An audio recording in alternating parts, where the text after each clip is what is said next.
오늘 우리 말씀 제목을 한번 따라하겠습니다. 묵상과 순종에서 나오는 리더십. 자, 한 번에 시작. 묵상과 순종에서 나오는 리더십. 자, 우리는 지난 시간에 우리가 그 자격 미달에서 그 자격자애로의 그 전환을 우리는 말씀을 나누면서 우리가 다 자격 미달자죠. 부족하죠. 근데 하나님이 그런 우리를 다시 자격자로 세우시고 하나님께서 있는 처소에서 그 리더로 세우시는 말씀을 나눴습니다. 그 키가 뭐냐? 우리는 부족하지만, 우리는 연약하지만 주님이 세우신다. 아멘. 이거예요. 주님이 세우신다. 그러니까 이것이 내 가슴 속에서 새겨지는 거예요. 그 리더는 주님이 세우신다. 주님이 하신다. 우리는 다 부족하지만 베드로도 사도 바울도 다윗도 요셉도 여호수아도 아브라함도 할 것 없어요. 하나님의 모든 사람이 완벽한 사람은 아무도 없단 말이에요. 근데 그런 사람들을 하나님이 주님께서 세우셔서 그들을 리더로 세우시고 주의 교회를 세우시는 것을 볼 수 있습니다. 자, 우리는 이것을 여호수아 1장 1절에서 말씀을 지난주에 나눴는데요, 같이 한번 이 말씀을 한번 읽어보겠습니다. 시작. 주의 종 모세가 죽은 뒤에 주께서 모세를 보좌 하던 눈의 아들 여호수아에게 말씀하셨다. 그러니까 말씀을 볼 때 가장 중요한 게 뭐냐 하면 그 주어를 찾는 거예요. 그러니까 이 본문에서 이 묵상의 키는 주어가 뭐냔 말이에요. 주어가 뭐죠? 주의 종 모세가 죽은 뒤에는 부사구라고 할 수 있잖아요. 분사죠, 그렇죠? 그런데 그 주어가 뭐예요? 주께서요. 주께서. 여기서 중요한 거는 모세가 죽은 게 중요한 게 아니에요. 인생은 다 죽어요. 인생은 다 주님께 돌아가는 거예요. 세움 받을 때도 있지만 하나님이 내려올 때도 있는 거예요. 근데 중요한 건 뭐죠? 주께서 세우신 거예요. 그러니까 주의 종, 주께서 모세를 보좌하던 눈의 아들 여호수아를 세웠다 말씀하셨다라는 거예요. 그래서 이 주님께서 일하신다는 것에 대한 절대 주권, 그러니까 주님이 하신다. 거기에 대해서 뭐가 필요할까요? 절대 순종이 필요한 거예요. 주님이 하신다. 그리고 그것에 대해서 내가 절대 순종하는데 이게 어려운 게 지난주에 자격 미달자에게 오는 그 연약함 가운데 하나가 뭐냐면 우리는 저항하는 마음이 있다. 이 저항하는, 그것이 안으로 저항하든 밖으로 저항하든 일을 하며 저항하든 그것이 순수히 내 안에 들어오는 거예요. 제가 이 말씀을 묵상하고 준비하다가 제가 제가 아틀란타에서 아주 목회를 잘 하시는 김세환 목사님이라고 있어요. 아주 목회를 잘 하세요. 아주 신실한 분이에요. 이분이 칼럼에다가 어떤 글을 썼냐 하면은 제목이 뭐냐 하면 개나 소나 다 목사, 이게 온 거예요. 제목이 너무 과격하죠. 개나 소나 다 목사래요. 이분이 어느 날 아틀란타에 자기 친구한테 전화가 온 거예요. 전화가 왔는데 옛날에 정말 만났더니 중학교 고등학교 때 정말 개처럼 소처럼 놀았던 친구예요. 마음껏 그냥 자기 마음대로 놀았던 친구래요. 그래서 거들떠보지도 않고 인간 대접도 안 했던 그 친구예요. 만났더니 그 기억이 나는 거예요. 그래서 물어본 거예요. 요즘 너 뭐 하냐? 그랬더니 이 친구가 쑥스러운 듯이 하는 말이 나 목사야 이러더래요. 그러니까 너무 화가 난 거예요. 자기 나름대로 충성스럽게 정직하게 살고 평생을 교회 다니면서 어릴 때부터 살아서 목사가 됐는데도 그분이 고생도 많이 했다고요. 그랬는데 요만큼 왔는데 이 친구 뭐야? 중학교 때부터 개처럼 자기 표현처럼 그렇게 놀고 먹고 했던 친구가 목사가 됐다는 거예요. 그러더니 또 하는 말이 교회가 수천 명이 모인대요. 그러니까 더 열이 받친 거예요. 그래서 너무 속상해가지고 돌아오는데 라디오 기독교 방송국에서 요나 얘기를 하더래요, 설교자가. 그러면서 요나 박노크를 얘기하면서 그 요나가 누구냐 했더니 요나란 말이에요. 요나. 그래서 그게 불평하는 자기 모습이 막 거기서 말씀이 이제 리프렉션이 된 거예요. 그렇죠? 비춰진 거예요, 자기 말씀이. 더 속상한 거예요.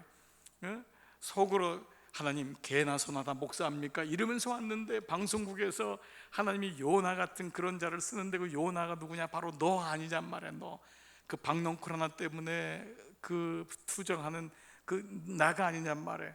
그래서 그냥 하나님께 그냥 한번 얻어맞은 거예요, 말씀으로. 그래서 하나님, 사실은 그 친구가 문제가 아니라 내가 문제인데, 그러면서 그 얘기했던 그 사실에 괜히 화가 나는 거예요.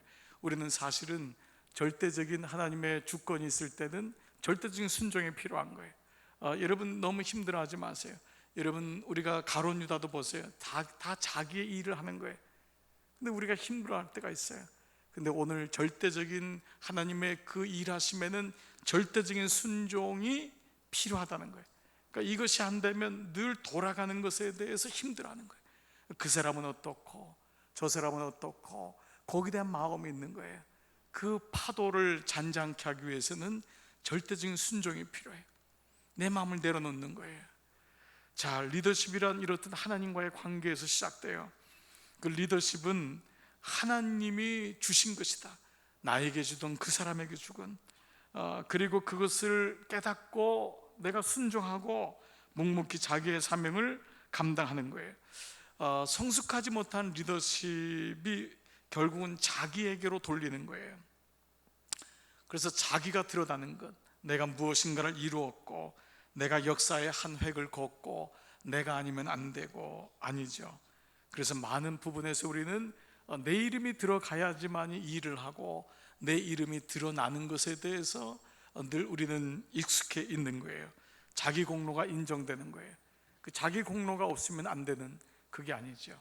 사실은 목회든 신앙생활이든 가만 보면은 자기 이름을 지워나가는 게 사실은 하나님 앞에 잘하는 거예요. 제가 목회를 하면서 이렇게 매번 느끼는 게 뭐냐 하면, 그 목회는 목회할 때 몰라요. 목회가 끝나거나 그 교회를 떠났을 때 알아요. 자기 이름이 드러나는 것이 목회 성공이 아니에요. 부단히 자기 이름을 지워나가는 거예요. 하나님께서 그 모세 같은 위대한 사람을 지우세요. 그리고 그 가나안 땅에 들어가지 못하게 하세요. 거기까지라는 거예요. 왜 그랬을까요? 모든 성서학자들은 추측하기를 모세가 가나안까지 들어갔으면 모세 왕국이 될 가능성이 있다는 거예요. 하나님 모세를 거기까지 스탑시켜요. 그리고 여호수아에게 바톤을 이어서 하나님 중심으로 가게 하는 거예요. 하나님께서 그래서 이 자격 미달자가 자격자로 전환되는 것은 리더십의 정체성이 뭐냐, 거기에 하나님의 주권이 있냐, 이걸 깨닫게 하는 것이죠. 자, 그러면 오늘 여러분과 함께 말씀을 나눌 것은 리더십의 방향에 대한 말씀이에요. 리더십이란 하나님이 세운 사람이고, 우리 모두는 다 하나님의 리더란 말이에요. 이 리더는 어디로 가는지를 아는 사람이에요. 리더는 그냥 방향을 모르면 안 되죠. 우리가 여행할 때 가장 중요한 게 있어요. 뭘까요? 여러분이 자동차를 타고 여행을 한다. 요즘은 뭐 내비게이터가 자동차 안에 다 있지만은, 우리가 일반적으로 말하면은 여행에서 가장 중요한 거는 지도예요. 지도. 자동차가 안락하면은 여행이 편안할 수가 있죠. 또 여행에 좋은 동반자가 있고 친구가 있으면 행복할 수 있어요. 길도 좋고, 또 차 안에 음식도 있고, 뭐 좋은 음식도 있고, 게다가 넉넉한 여비까지 있으면은 여행은 더없이 좋을 수가 있어요.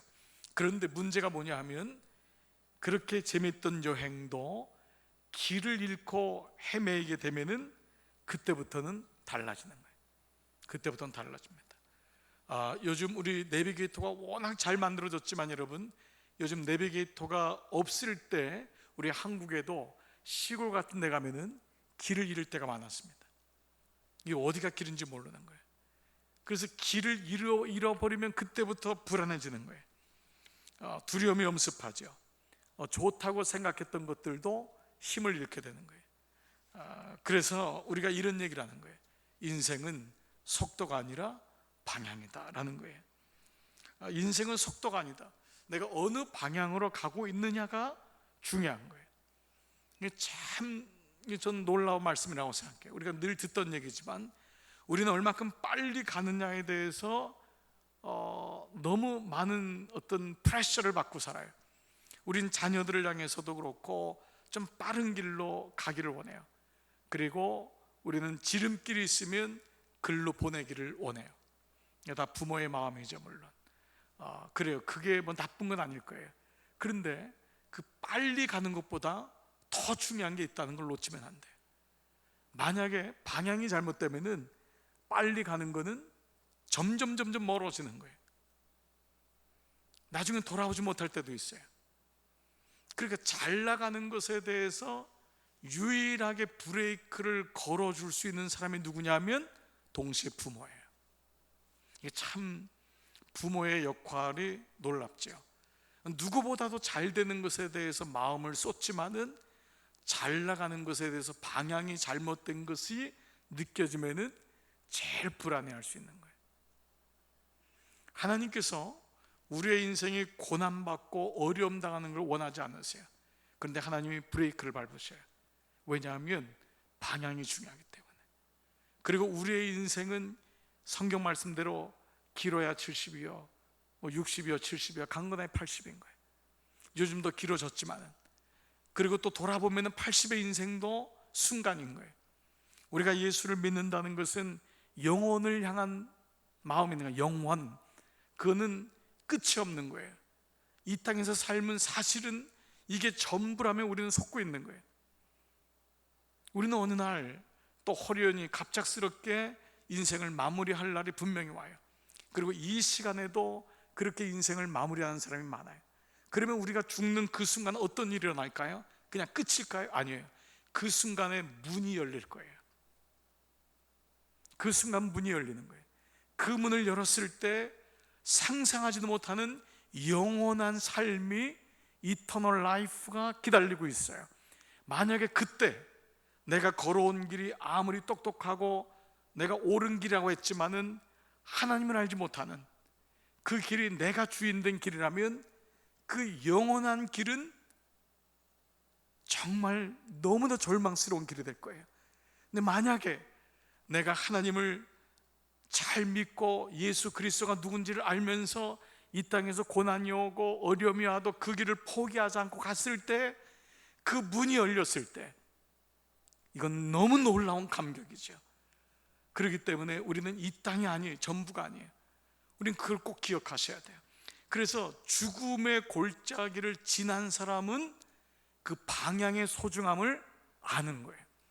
건강하고 아무 일이 없고 평탄한 길을 가는 것이 인생의 축복이 아니에요. 그렇게 따진다면 인생에는 그런 세상의 복을 받은 사람들이 얼마나 많아요. 그게 아니에요. 제가 우리 이 옆에 123층 우리 이 빌딩이 있잖아요. 그 타워가, 거기에 있는 시그니처 호텔이 있더라고요. 그래서 아는 분한테 제가 이제 여기 있으니까 그 장 목사님 그 시그니처 호텔이 얼마인 줄 아냐 그래서 내가 잘 몰라서 가르쳐 달라고 했더니 얼마 안 된대요. 뭐 300억 이 정도밖에 안 된대요. 100평짜리가. 거기가 100평, 120평 있대요. 여러분 모르시죠? 제가 알려드릴게요. 그래서 그 120평, 100평이 뭐 기본은 200억, 120평은 300억밖에 안 되는 거예요. 여러분, 우리 바로 옆집에 그런 집이 있는 거예요. 날마다 보는 거예요, 그거를. 여러분, 이것처럼 unfair한 게 어디 있어요? 별로 여러분 섭섭하지 않으신가 본데, 저는 지나갈 때마다 그게 보이니까 저긴 누가 살을까? 인생을 보면은 그렇게 사는 사람이 있는가 하면 정말 우리나라만 볼 곳 없어요. 우리나라에도 너무너무 어렵게 사는 사람도 많아요. 제가 우리가 이제 앞으로 교회가 사회에, 우리 지역에 어려운 분을 돕는 분도 있어야 되는 이제 여러 영역들, 이런 어떤 직업을 가지신 분들, 이번에 그 동사무소에서 한 달에 30만 원을 받는 분들, 50만 원 가지고 사는 분들, 이런 분들을 이제 다 조사를 한번 해봤어요. 싱글 가정에서 아이들이 얼마가 필요하면은 초등학교, 중학교, 고등학교를 다닐 수 있는지, 우리가 볼 때는 이쪽 동네는 좋은 동네 같지만은 어려운 동네도 있단 말이에요.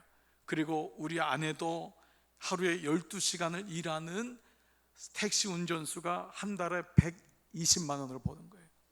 하루에 12시간을 일하고. 그러니까 우리 삶에는 뭐 그것만 해도 다행인 거예요.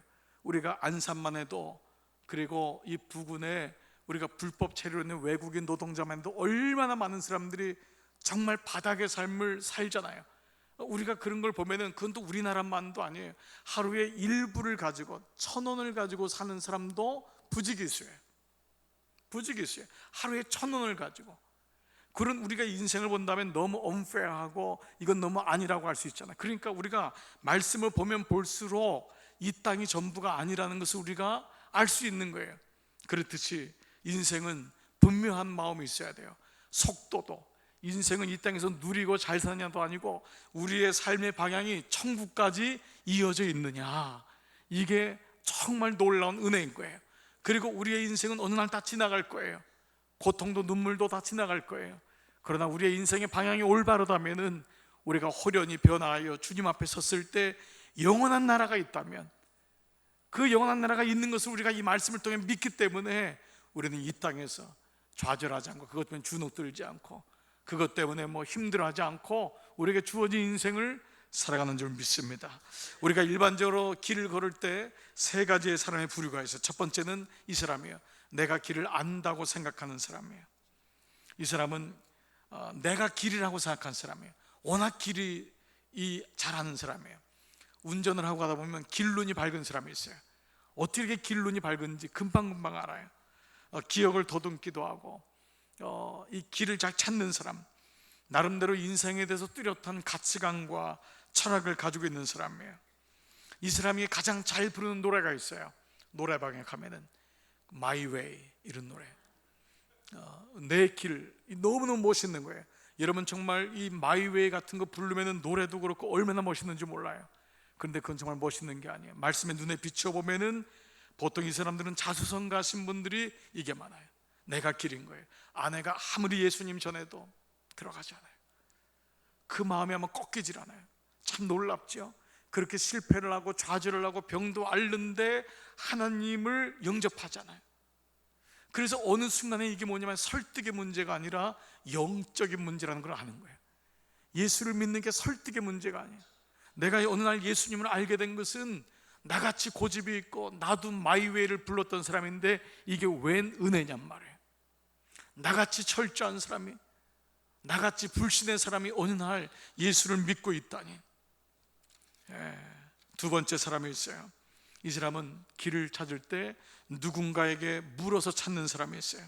물론 아무에게도 안 묻는 사람보다 나아요.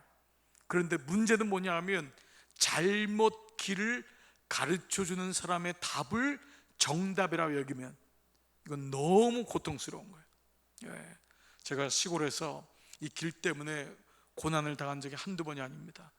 시골 목회하면서 분명히 이제 차를 몰거나 길을 걸을 때 저기가 저 양각초등학교가 어디 있나 이러면 저기요 이러더라고요.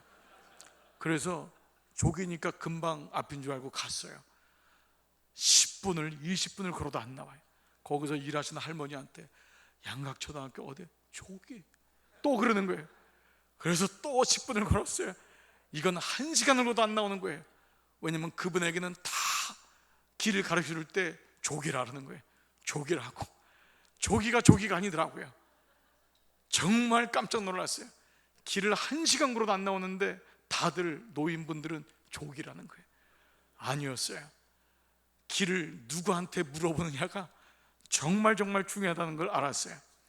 필요 이상으로 이 길을 늘 물어보는 사람은 어쩔 때는 정답을 얻기도 하지만 그렇지 않을 때는 대가를 치를 때가 많아요.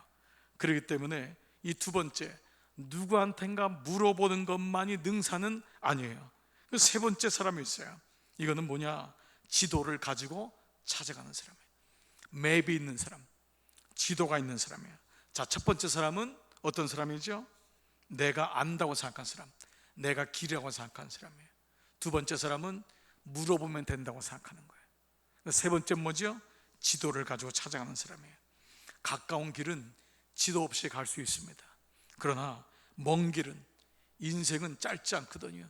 그 길을, 아니 인생 다음의 길에 대해서도 아는 길이라면 거긴 지도가 필요해요. 지도는 뭐지요? 하나님 말씀이거든요. 영적인 맵인 거예요. 이 근원적으로 말하면 이게 나침판인 거예요. 방향을 얘기하는 거예요. 나침판은 방향을 정확하게 제시해요. 때로는 땅이 변하고 건물이 세워지고 뭐 이래서 옛날의 길이 모를지라도 나침판은 방향만큼은 바뀌지 않는 거죠. 그러니까 하나님 말씀은 변함이 없는 거예요. 그래서 이전이나 지금이나 인생의 길을 잃어버렸을 때 가장 중요한 건 나침판이듯이 예수님께서 하신 말씀이 있어요. 나는 길이요, 나는 길이요. 근데 그게 영어 성경에 I'm the way라고 있죠. I'm the way, 나는 길이다.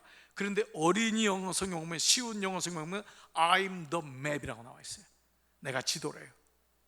내가 지도래요. 그러니까 아이들에게 이게 정확하게도 오는 거예요. 내가 지도다. 바다나 하늘에는 길이 보이지 않죠. 그래서 길이 없다고 생각해요. 사람들은 땅에만 길이 있는 줄 알아요. 바다나 하늘에도 길이 있어요. 그러므로 영적인 세계에도, 영계에도 길이 있는 거예요. 어떤 사람은 이 길로 가나 저 길로 가나 다 정상에서 만나면 된다고 생각해요. 이건 아주 속을 수 있는 거짓말이에요. 이렇게 올라가도 남산에 올라가고 저렇게 올라가도 남산에 올라가는 길이 있다고 생각하면 굉장히 맞는 것 같아요. 이게 범신론적인 접근인 거예요. 그러나 성경에는 I'm the way, 내가 곧 길이라 했어요. 내가 유일한 길이라는 거예요. 그 길로 가고 이 길로 가서 만나는 게 아니에요. 그는 범신론적인 세상의 모든 신의 가치를 인정하는 세상적인 가치예요. 근데 예수님은 그렇게 말씀하지 않았어요. 이 땅에 유일한 분이 내가 곧 길이다, 내가 길이다 라고 한 분은 예수님밖에 없어요. 영적인 세계도 길이 있는 거예요. 이거를 깨닫지 못하면 지옥과 천국의 갈림길이 있는 거예요. 바다와 하늘의 길이 보이지 않는다고 배나 비행기가 마음대로 가느냐? 그렇지 않습니다. 그렇지 않습니다. 여러분, 비행기 여행을 여러분 해보시다 보면은, 좀 자주 하면은 어떤 현상을 가끔 보냐 하면, 창문으로 보면은 바로 옆에서 지나가는 것처럼 샥 하고 지나가는 이게 보입니다. 구름 같은 이 비행기가 지나가는 거예요. 바로 옆에서 지나가는 건데 옆이 아니에요. 사실은 한 몇 킬로 정도 떨어져 있는 건데 그렇게 보입니다. 그게 뭐냐면 다른 비행기가 지나가고 있는 거예요. 근데 그 길이 다 있습니다. 그래서 비행기가 지나가는 거를 항공사에서 점을 찍어요. 아니면 이렇게 선으로 긋는 거예요. 수만 대가 지나갑니다. 이 안에서요. 이게 빠르기 때문에, 높기 때문에 안 보일 뿐이에요. 근데 그 비행기가 조금만 그 0.1도만 각도를 바꾸면은 이 안에서 다 충돌합니다. 여러분, 이게 놀랍지 않습니까? 우리가 비행기가 가면 다 자기 나름대로 그냥 간다고 생각하잖아요. 그렇지 않습니다. 비행기와 배에 길이 있는 거예요. 가끔은 그 넓은 바다에서 배길이 충돌하는 걸 보면 이해가 안 가죠. 배에도 길이 있기 때문입니다. 근데 제가 이 얘기를 드리는 이유가 있습니다. 이게 뭐냐 하면은, 이 모든 비행기, 우리 인생이 내가 기장이라고 생각하잖아요. 기장이면 내가 배를 운전할 수 있다고, 비행기를 운행할 수 있다고 생각하는데, 이 모든 교육을 받은 그 파일로트들, 그리고 그 선장들, 그 우수한 사람들이 의지하는 게 있어요. 그게 뭘까요? 관제탑입니다. 관제탑이 있어서 계속 관제탑에서 비행기 루트를 가르쳐 줍니다. 이게 없으면은 착륙도 안 되고 이륙도 안 되고 떠다니는 게 안 됩니다. 그래서 우리나라 이 관제탑도 그렇고, 우리나라 처음에 파일로트들이 초항에 제일 어려웠던 게 영어가 준비 안 돼가지고 이 외국에서 한 번에 착륙하지 못하는 그런 일도 경험했어요. 그래서 요즘은 모든 각국 나라 말로도 관제탑에서 혹시 실수가 있을까 봐 전해줍니다. 여러분이 유튜브에 관제탑 같은 걸 보면은 한국말로도 뉴욕에서 그 사람이 못 들을까 봐 한국 비행기는 칼기는 한국인 관제탑에 사람이 영어로 해주고 혹시 못 들었을까 봐 더블 체크를 해줍니다. 왜냐하면 그 0.1도가 승객들이 다 죽는 거예요. 그래서 여러분에게 이게 어떤지를 한번 이 관제탑에 대한 것을 잠깐 한번 보겠습니다. 자, Air Channel 428, wind 140 degrees 6 knots, runway 25 left, clear for takeoff. Clear for takeoff, runway 25 left, Johnny 248. 이게 중국 비행기인데요. Air Channel 428, departure 123.9, good day. 128, good day, Channel 48. Air Channel 428, departure identified, climb flight level 130. Air Channel 117, contact approach 119.1. Air Channel 428, clear flight level 130. Air Channel 428, climb flight level 130. Taisha 505, climb flight level 160. Climb flight level 160, Taisha 505. China Eastern 506, climb flight level 160. Climb into 160, China 506. 자, 다른 비행기들이 막 들어오기 시작하는 거예요. 그런데 에어 차이나가 충돌을 경고한 거예요. Air China 428, expedite climb, turning ahead, turning alert, expedite passing 5,000 feet, expedite. Expedite, China 428. China 428, now fly, look at that to Ramsey. Air China 428, roger, expedite climb, turn right, heading to 70. 270, expedite climb, China 428. Clearjet Air 877, maintain level 130, traffic above. Stanford 130, Vietjet S77. 네. Air China 428, now fly, heading to 10. Now fly heading 210, China 428. 네. 자, 여러분, 이게 짧은 거지만 굉장히 긴박한 내용이거든요. 그 순간에 0. 몇 초 사이에 방향이란 말이 계속 나오잖아요. 몇 방향으로 옮기라고. 위에 비행기가 있고 지금 산에 충돌하기 직전에서 이미디어틀리 빨리 바꾸라고 얘기하는 거예요. 이 단어 속에는 이 짧은 시간 안에는 아주 급박한 일이 일어나는 일이 너무 많은 거예요. 네, 자, 여러분, 이게 여기서 나오는 게 뭐냐면 방향이에요.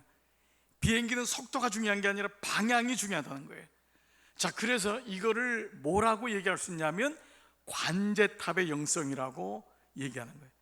이건 누가 얘기했냐면 제가 그냥 그렇게 얘기한 거예요. 이게 너무 중요하기 때문에 오늘 제가 이 말씀을 드리려고 해요. 자, 이게 관제탑의 영성이 목회에도, 여러분 신앙생활에도, 여러분 다 목회하는 거예요. 여러분 삶의 목회에 이게 필요해요. 왜냐하면 충돌이 오기 때문에 예기치 못한 일이 일어나요.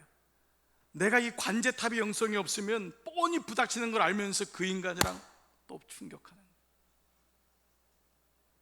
오늘 제가 손님을 한번 만났어요. 우리 한 목사님이랑 김 전사님이랑 같이 만났는데 이분이 얘기하다가 제가 어느 교회 다니세요? 했더니 갑자기 말끝이 흐려지는 거예요. 다른 교회에 출석했는데 이전에 있던 교회는 공중분해가 됐어요. 공중분해가 됐어요. 이분이 40년을 섬겼던 교회예요. 제가 혼자 들은 게 아니에요. 한 목사님, 김 전사님 40년을 섬겼던 교회가 공중분해돼서 아무도 없어요. 다 흩어진 거예요. 왜요? 관제탑의 영성이 없으면 교회끼리 충돌하고 사람끼리 충돌하고 죽는 거예요. 왜냐하면 교회는 영적 비행기이기 때문에, 수백 명을 태운 영적 비행기이기 때문에, 가정은 영적인 비행기거든요. 하나님이 나를 기도의 관제탑으로, 하나님 나를 파일럿으로, 나를 하나님이 세우신 거예요. 그래서 나에게 이런 부담을 준 거예요. 힘들지만은 제가 그랬잖아요. 한 명 있어도 1인 가구라 그랬잖아요. 한 명 있어도 거긴 가정인 거예요. 그 사람이 꿋꿋하게 거기 서 있는 이상은 주님이 그 가구에 그 삶의 역사하는 거거든요. 그래서 하나님이 모든 사람에게 이걸 준 거예요. 근데 우리가 관제탑의 영성이 없으면, 이거를 전체를 보지 않으면 나 혼자 내가 질주하고 나 혼자 내가 가고 싶다고 빨리 가고 하면 안 돼요. 관제탑에서 그 얘기를 듣고 그걸 따라가야 돼요. 그리스도의 원리가 마찬가지인 거예요. 신앙의 원리가. 그 세 가지의 원칙이 좀 주어지겠더라고요. 보니까 그건 뭐냐 하면, 첫째는 이거예요. 한번 들어보세요. 내가 아무리 가정과 회사의 기장일지라도 나에게 관제탑이 필요하다는 거예요. 먼저 나에게 관제탑이 필요하다는 거예요. 여러분 어떠세요? 나에게 관제탑이 필요한 거예요. 그렇지 않으면 나는 가끔 가다가 충돌하거든. 어디로 갈지 모르는 거예요. 내가 졸기도 하거든요. 그 뚜껑이 열리거든요. 템플을 잊어버리거든요. 나도 실수하거든요. 그래서 내가 아무리 회사의 가정의 기장일지라도 나에겐 관제탑이 필요하다. 지혜로운 아빠일수록 이게 필요한 거예요. 근데 두 번째는 뭐냐면 관제탑을 인정해야 돼요. 관제탑이 필요하다고만 하고 관제탑을 인정하지 않는다면 무슨 의미가 있겠어요? 아니, 우리 한 분이 어머니가 그 얘기를 하는 거 제가 참 마음에 좀 안타까우면서도, 내가 주일날은 제가 보통 이렇게 손 들고 찬양하자고 이렇게 멘트를 잘 하지 않아요. 왜냐하면 주일날은 믿음이 약한 분들이 많이 오고 그냥 앉아있는 분도 있기 때문에, 아직껏 우리가 금요성령 집회에 마음껏 할 수 있죠. 여러분 이렇게 은혜를 사모하고 매냐, 뭐 방언으로 못하게 하겠어요? 뭐 뭘 못하게 하겠어요? 그 영적으로 자유함이 있고 경험이 있는 거예요. 그래도 저는 이제 어느 순간에 기도하면 그렇게 한번 손도 들고 연약함도 하고 했는데, 제가 몇 번 그랬던 기억이 있어요. 근데 하필 믿음이 연약한 아들이 그날 왔다가 목사님이 손 들고 기도했다고 해서 안 나온 거예요. 엄마가 너무 마음이 아픈 거예요. 목사님 손 들고, 그런데 오늘 새가족 모임에 내가 반전쌤 얘기 들으니까 한 분이 안 나온대. 왜 안 나오냐 그랬더니 손 들고 기도해서 안 나온대. 그것만 통과했으면 얼마나 좋았을까. 나 그거 말고도 좋은 거 많은데, 그냥 목사가 손 들고 기도하라는 거, 그거 하나에 걸리니까 못 나오는 거예요. 그래서 마음에 너무 안타깝고 내가 미안한 거예요. 내가 왜 그때 손 들라 그랬을까. 그냥 발을 들라 그러든지 뭐 다른 걸 들라, 괜히 그분에게 손 들라는 게 얼마나 부담스러웠으면 그 말을 듣고. 그런데 나만 장군 생각이 나면서도 그거 한 번만 통과하고 나와주면 좋을 텐데, 한번 눈 감아주면 좋을 텐데. 어떤 분은 제가 지난 시간 목회할 때 새 가족이 뒤에서 장로님들이 서가지고 요 앞에 쓰라 했더니 그게 싫어도 튀어나와 그랬어. 왜 나보고 명령하냔 말이에요. 그 장로님들은 앞자리 가서 앉으라고 했는데 그게 싫은 거예요. 그러니까 사람마다 관제탑이 필요하다는 걸 알지만은 관제탑을 인정하진 않아요. 교회가 필요하지만 교회의 말씀을 인정하진 않는 거예요. 내가 예배당에 와 있지만은 내가 그 말씀은 인정하지 않는다. 그러다 보니까 세 번째가 뭐냐면 관제탑 메시지를 해석해야 되는 거예요. 그러니까 첫 번째는 내게 관제탑이 필요하고, 두 번째는 관제탑을 인정해야 돼요. 그 하나님 말씀의 권위와 그 말씀의 진실함과 진리를 인정하는 거예요. 그럴 때 세 번째가 뭐냐면 관제탑의 메시지를 해석할 수 있어요. 그 말씀이 내게 줄 때 오해하지 않고 그 말씀을 내가 정확하게 우리 가정에 주는 말씀으로 해석할 수 있는 거예요. 저는 여러분들이 예수 그리스도 하나님 말씀, 우리에겐 그분이 관제탑이잖아요. 그렇죠? 그러니까 그분을 인정하고 그분이 필요한 거예요. 그리고 그 말씀을 들을 때 해석을 할 수 있어야 돼. 그 말씀이 이 말씀이었구나. 이 관제탑의 영성이 여러분과 저에게 있기를 주의 이름으로 축원합니다. 그래서 우리는 위에서 봐야 돼. 육체적인 사람은 낮은 데 싸우는 거예요. 거기서 늘 지지고 볶고 싸우는 거예요. 보이는 팩트를 가지고 거기에 근거해 싸우는 거예요. 그러나 우리는 하늘의 사람이에요. 위에서 봐야 돼. 그러니까 그거를 이해할 수 있는 거예요. 때로는 용서도 안 되고 답답하고 그렇지만 위에서 보니까 그거를 이해할 수도 있고, 아휴 저렇구나 라고 생각할 수가 있는 거예요. 관제탑에서 나오는 게 뭐냐? 말씀이란 말이에요. 그래서 그 말씀에 순종하는 거예요.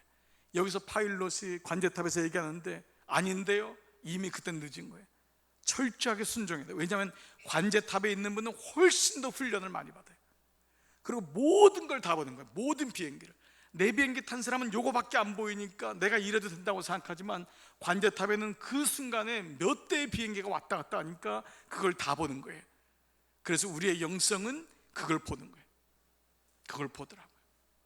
여러분, 목회자가, 장로님들이, 믿음의 영적인 기도하는 어머니들, 아버지들이 약해서 지는 게 아니에요.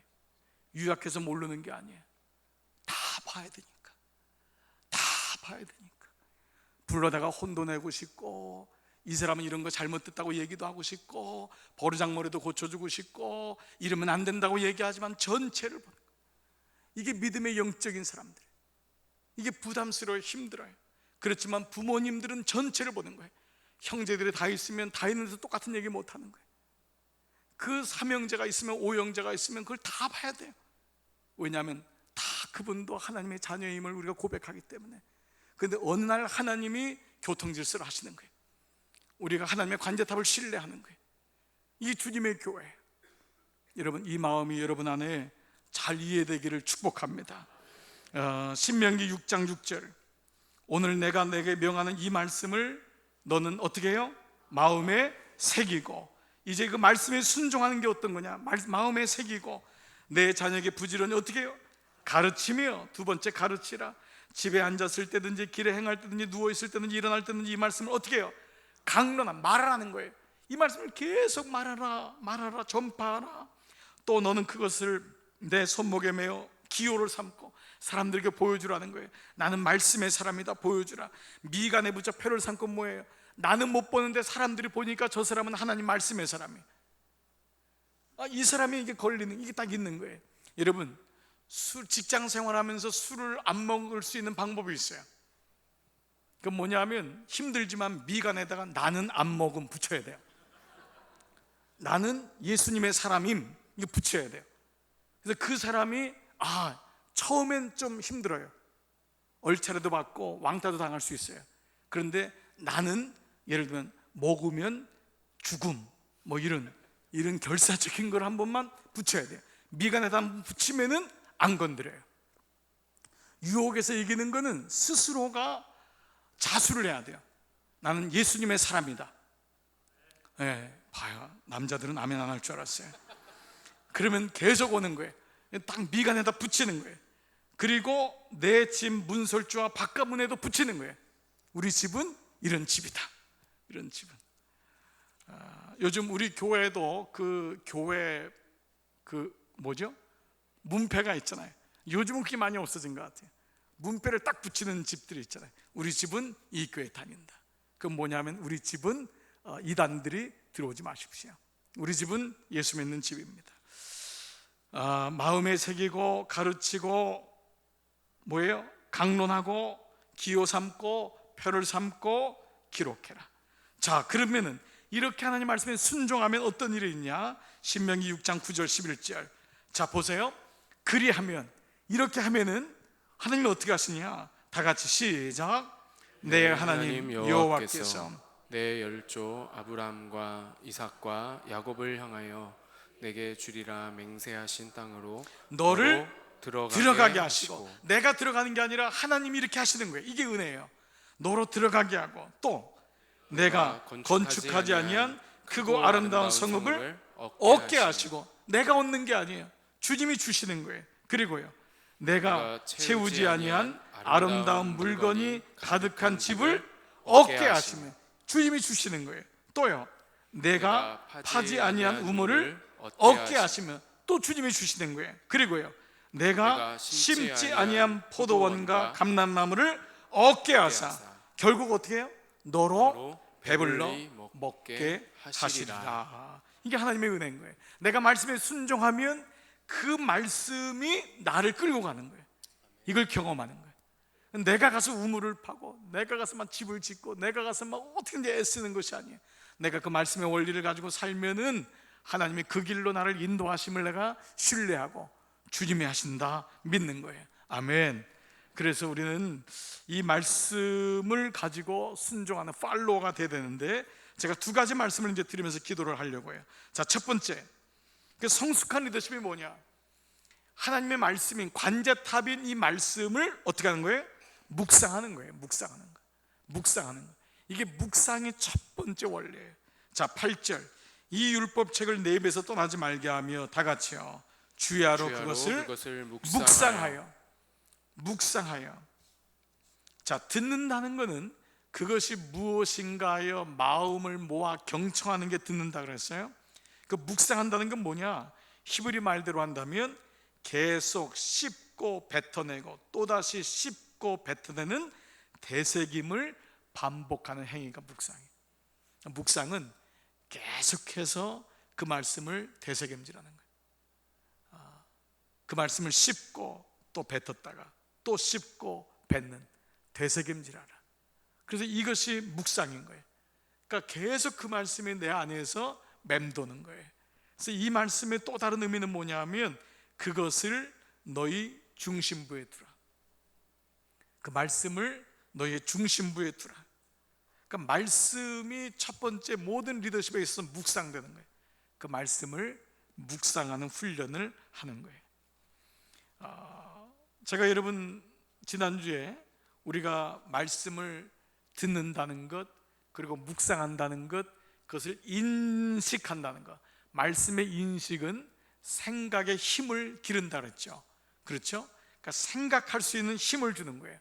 어떤 사건이 왔을 때 생각의 힘이 있어야지만 그 생각의 방향이 바뀔 수 있어요. 그래서 이것을 잘하는 사람이 그리스도인이에요. 그게 묵상이에요. 묵상하는 것은 하나님 말씀을 반복적으로 되새김질하는 거예요. 되새김질해서 그것을 중심부에 두고 또 생각해보고 또 생각하는 거예요. 생각이 성숙해질 수 있도록.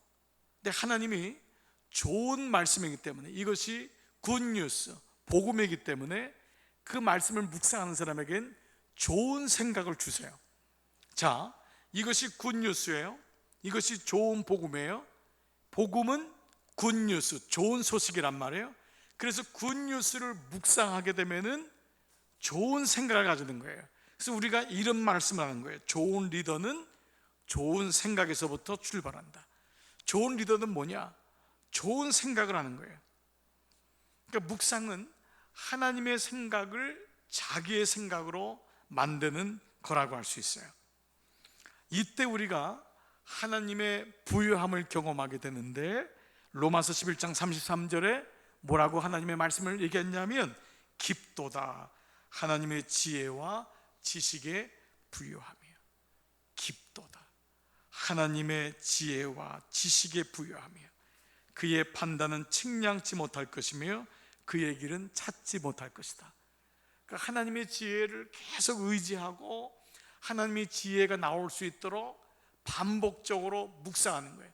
그 말씀을 한 번 읽고 또 읽어보고 또 생각해보고. 사람이 시험에 자주 빠지는 사람의 이유는 대부분 생각이 짧기 때문에 그래요. 그거를 자기의 경험이나 자기의 생각의 틀 속에 집어넣으니까 금방 오해가 되는 거예요. 그러니까 늘 시험에 빠지게 돼요. 그렇게 되면은 신앙생활의 성장을 안 돼.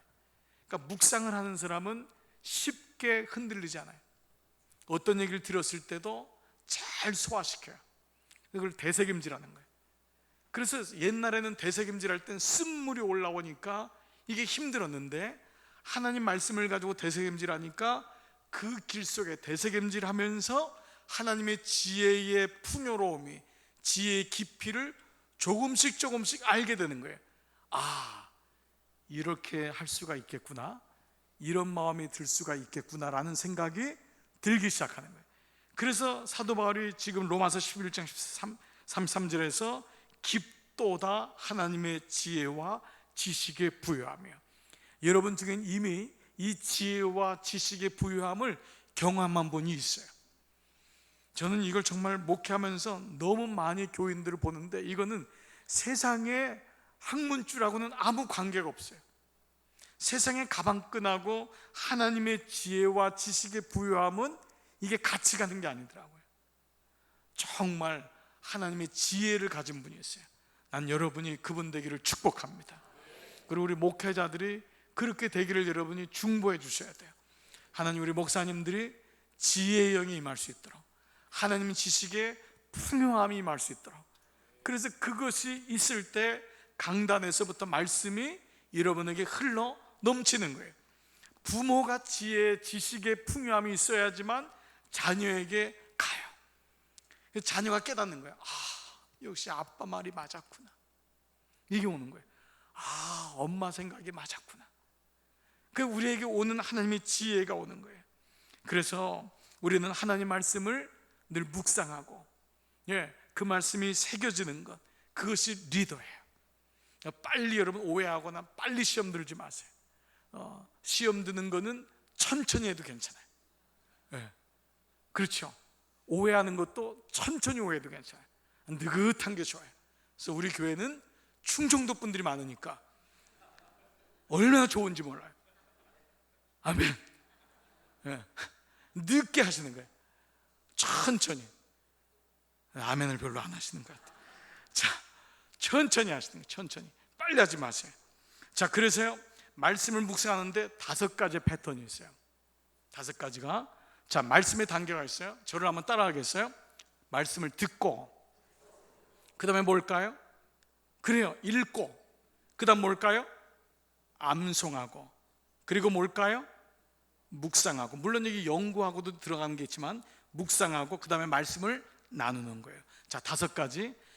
말씀의 리더십은 방향을 잡아야 되는데 그 방향은 말씀인데, 말씀이 방향의 키가 되려면 5가지가 있어야 돼요. 말씀을 잘 들어야 돼요. 들으니까 말씀을 읽게 되죠. 읽으니까 그냥 읽는 것이 아니라 그 말씀을 반복해서 묵상하게 되죠. 묵상하게 되니까, 말씀을 읽다가 보니까 암송하게 되죠. 암송하는 것에서 멈추지 않고 묵상하게 되죠. 묵상한 다음에 말씀을 나누게 되는 거예요. 속회에서, 성교에서 말씀을 나누게 되는 거예요. 그래서 여러분, 우리가 보통 이제 앞으로 우리 교회에서 또 이제 할 것 중에 여러 가지가 있는데, 그 중 하나가 뭐냐면, 여러분이 말씀을 들고 꼭 이제 선포하면서 말씀을 듣게 될 그날이 곧 올 텐데, 제가 미리 한번 여러분 예행 연습을 해드릴게요. 이 성경을 가지고, 이 말씀을 가질 때 이게 능력이 되는데 뭐냐면, 사랑의 하나님, 이것은 주님의 말씀입니다. 저는 주님의 말씀에 제 인생의 절대적인 가치를 둡니다. 그래서 말씀을 듣고 읽고 암송하고 묵상하고 나눌 것입니다. 주님, 이 시간 말씀하옵소서. 아멘. 자, 다시요. 사랑의 하나님, 이것은 주님의 말씀입니다. 저는 주님의 말씀에 제 인생의 절대적인 가치를 둡니다. 그래서 말씀을 듣고 읽고 암송하고 묵상하고 나눌 것입니다. 주님, 이 시간 말씀하시옵소서. 자, 다 같이 시작. 자, 그래서 이게 마음에 오는 거예요.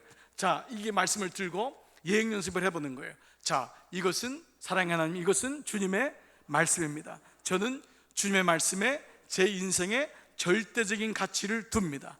그래서 말씀을 듣고 읽고 암송하고 묵상하고 나눌 것입니다. 주님, 이 시간 말씀하시옵소서. 아멘.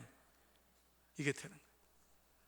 말씀을 읽고, 말씀을 듣고 읽고 암송하고 묵상하고 나눌 것입니다. 아멘. 두 번째 말씀, 성숙한 리더십은 말씀의 순종이에요. 이 말씀을 맞출게요. 여러분, 이건 너무 당연한 거죠. 7절, 오직 너는 크게 용기를 내요. 용기가 필요해요. 나의 종 모세가 너에게 지시한 모든 율법을 다 지키고 오른쪽으로나 왼쪽으로나 치우치지 않도록 해라. 뭐예요? 말씀대로 살아라. 용기를 내어라. 순종에는 대가가 필요해요. 부담이 있어요. 신앙은 묵상해서 순종까지 가는 거예요. 하나님 말씀을 순종했으면 그것이 묵상까지 가는 거예요. 자, 오늘 읽었던 마지막 본문 16절 18절을 제가 새 번역으로 한번 여러분 띄워주시면 읽을게요. 그들이 여호수아에게 대답하였다. 지금 우리에게 명하신 것은 무엇이든지 다 하고 어디로 보내시든지 거리로 가겠습니다. 우리는 모두 모세에게 복종하였던 것 같이 모세의 뒤를 이어 우리의 지도자 되신 분께도 복종하겠습니다. 오직 주 하나님이 모세와 함께 계셨던 것 같이 여호수아 어른과도 함께 계시기만 바랍니다. 여호수아의 명령을 거역하고 지시하는 말에 복종하지 않는 사람은 누구든지 모두 죽임을 당할 것입니다.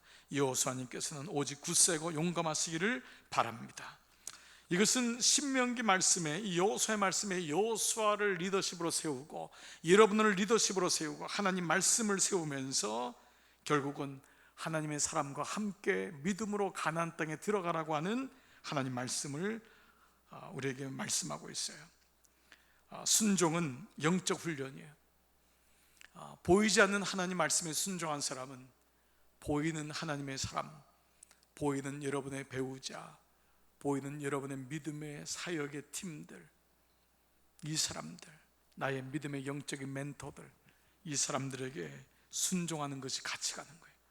오늘 이 말씀을 보면은 이스라엘 백성에게 하나님만 순종하라지 않고 여호수아도 하나님께만 순종하지 말고 이 백성에게 순종하라. 그러니까 서로 간의 순종이 보여지는 거예요. 그러니까 순종은 하나님과의 관계에서 드러난 것이 사람과의 관계 속에서도 드러나는 거예요. 이거는 비단 목회자와의 관계만을 얘기하는 것이 아니에요. 사람과의 관계에서 순종이란 건 지는 게 아니에요. 그 사람을 세워주고 중보하고 그런 가운데서 만들어지는 거예요. 근데 이 말을요, A.W. 토저라고 대천덕 신부님의 할아버지예요. 토저 목사님. 이분이 뭐라고 얘기했냐면 이렇게 얘기했어요. 만약 당신이 하나님께 전적으로 순종하지 않으면 사람들도 당신에게 순종하지 않을 것입니다. 그러므로 사람들이 당신의 말을 안 듣는다고 화내기 전에 당신은 과연 하나님 말씀을 잘 듣고 있는지를 돌이켜봐야 합니다. 굉장히 중요한 말씀이지. 하나님 말씀을 묵상하고 하나님 말씀을 순종하는 거예요. 그래서 이것이 진정한 리더고 다시 우리가 말씀에 쓰는 사람인 줄 믿습니다. 하나님은 오늘도 하나님의 사람을 찾으세요. 골방에 있는 연약한 사람들, 예수 믿지 얼마 안 된 것 같은데 아니에요. 하나님은 그때 시대마다 때마다 하나님은 당신의 교회에 하나님의 사람을 세우세요. 그리고 그렇게 일하세요. 그리고 지금도 그 사람을 하나님 찾기를 원하시는 거예요. 그 두 가지 키예요. 순종은 말씀 묵상과 순종, 이 두 가지 키가 여러분 가운데 우리 교회 안에 잘 세워지기를 주님의 이름으로 축복합니다. 여러분 이 시간 이 말씀을 좀 기억하면서요, 같이 한번 이 찬양 고백했으면 좋겠어요. 하나님께서 찾으시는 분이 있어요. 그 예배자예요. 내가 주님 앞에 예배자로 또 하나님 앞에 온전히 서 있기 원합니다. 같이 이 시간 앉으신 채로 같이 한번 이 찬양 고백하면서 주 앞에 나가십시다.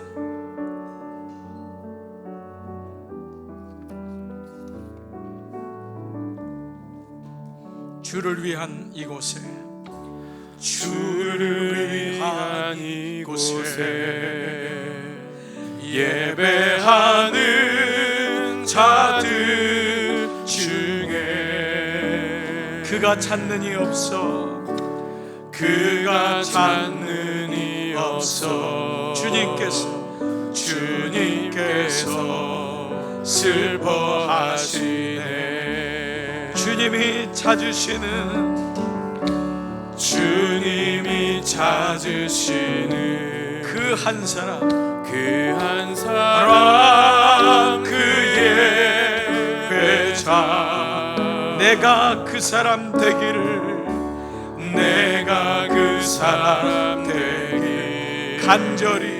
간절히 주께 예배하네. 주 은혜로 이곳에 서 있네. 주 임재에 엎드려 절하네.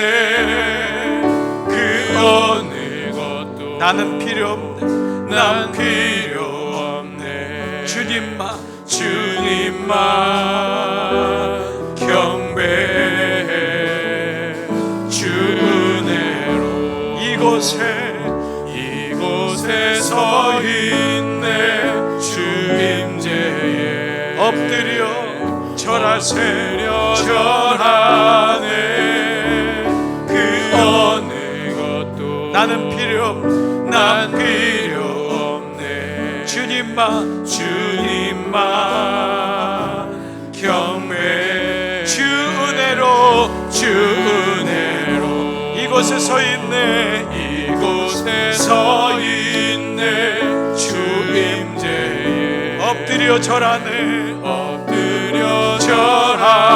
그 어느 것도 나는 필요 없네. 주님만 경배해.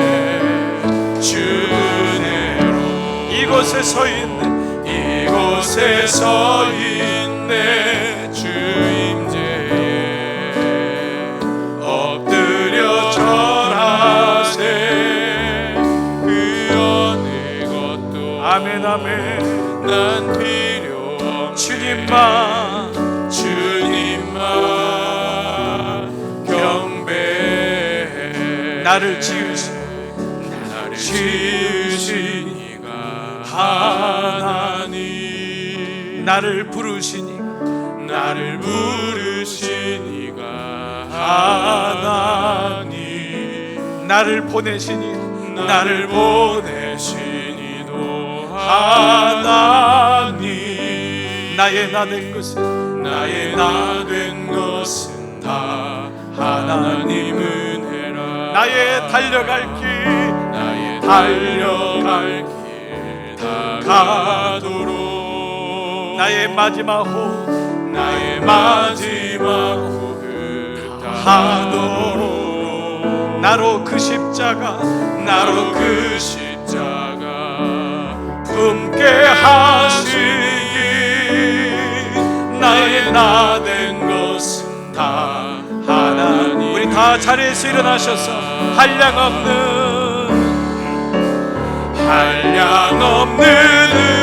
은혜 갚을 수 없는 은혜 내 삶을 애워 사는 하나님의 은혜 나 주저함 없이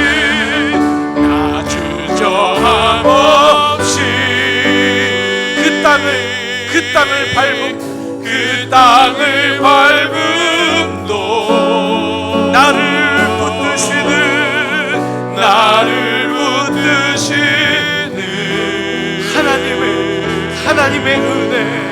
하나님의 은혜 우리 다시 한번 나를 지으시니가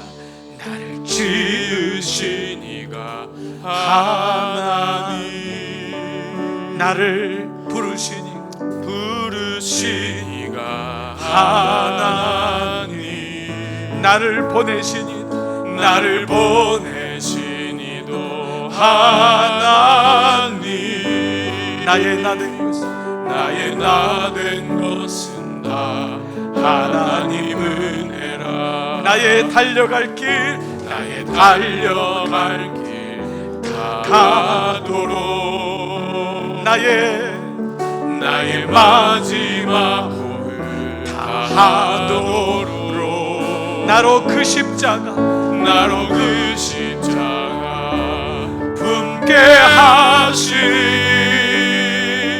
나의 나 된 것은 다 하나님 은혜라 우리 한번 두 손 높이 들고 한량없는 은혜 갚을 길 없는 은혜 내 삶을 애워 사는 하나님의 은혜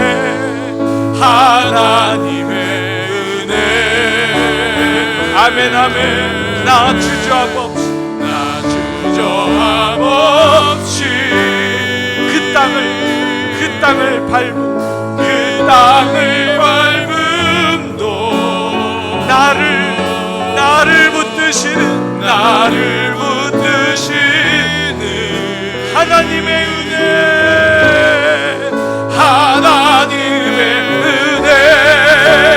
한량없는 은혜 갚을 길 없는 은혜 내 삶을 애워 사는 하나님의 은혜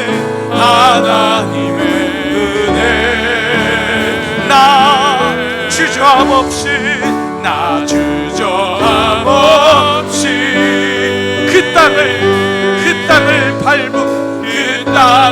밟음도 나를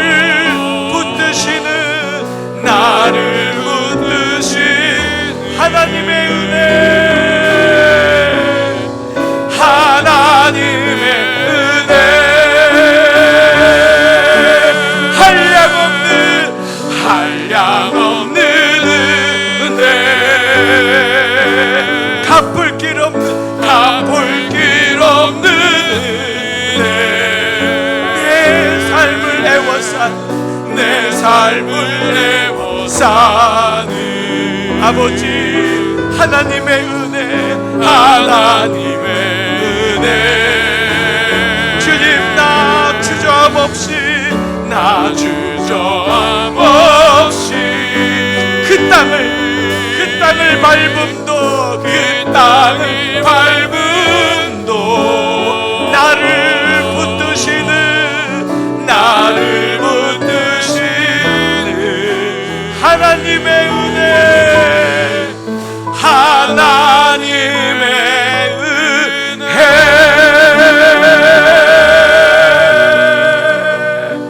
나를 붙드시는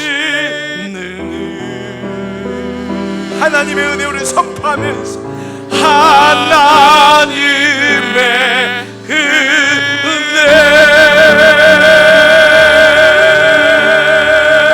말씀 붙잡고 기도하겠습니다. 아버지 감사합니다. 아버지의 은혜가 없으면 여기까지 올 수 없었습니다.